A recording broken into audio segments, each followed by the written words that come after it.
Paravada ఫార్మాసిటీలోని Lupin pharma కంపెనీలో జరిగిన ప్రమాదంలో కార్మికులు అస్వస్థతకు గురయ్యారు. మరింత సమాచారం మా ప్రతినిధి కూర్మరాజును అడిగి తెలుసుకున్నాం. కూర్మరాజు, ఫార్మా కంపెనీలో ప్రమాదానికి కారణాలేంటి?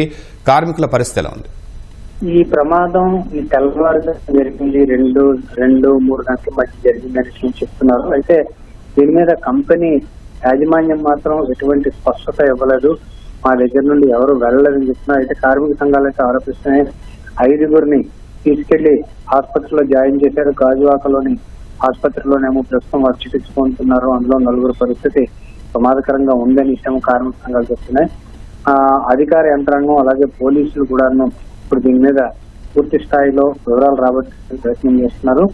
ప్రధానంగా ఇక్కడ పరవాడ ఫార్మాసిటీలో ఈ బల్క్ డ్రగ్ కంపెనీస్ అలాగే బల్క్ డ్రగ్ సంబంధించిన మందుల తయారీ, ఆ సమయంలో విషవాయువులు పలు మూలకాలు కలిపే సమయంలో విషవాయువులు బ్రాయిలర్ల దగ్గర వెలువడే అవకాశం ఉంటుంది.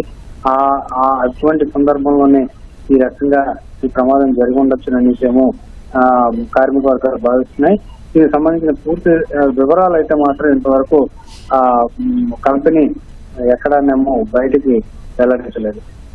కూర్మరాజు, కంపెనీ వెల్లడించకపోయినప్పటికీ మీ దగ్గర ఏమైనా స్పష్టమైన సమాచారం ఉందా? ఎవరైనా కార్మికులు అస్వస్థతకు గురయ్యారని, ఏదైనా ఆసుపత్రిలో ఉన్నారని? గురయ్యారు, వాళ్ళు చికిత్స పొందుతున్నారు. దాని మీద వివరాలు సేకరిస్తున్నామని మాత్రం పోలీసు వర్గాలేమో చెప్పడం జరిగింది. దానికి సంబంధించి పూర్తి సమాచారం కోసం పోలీసులు వెల్లడిస్తారని ఎదురు చూస్తున్నాం.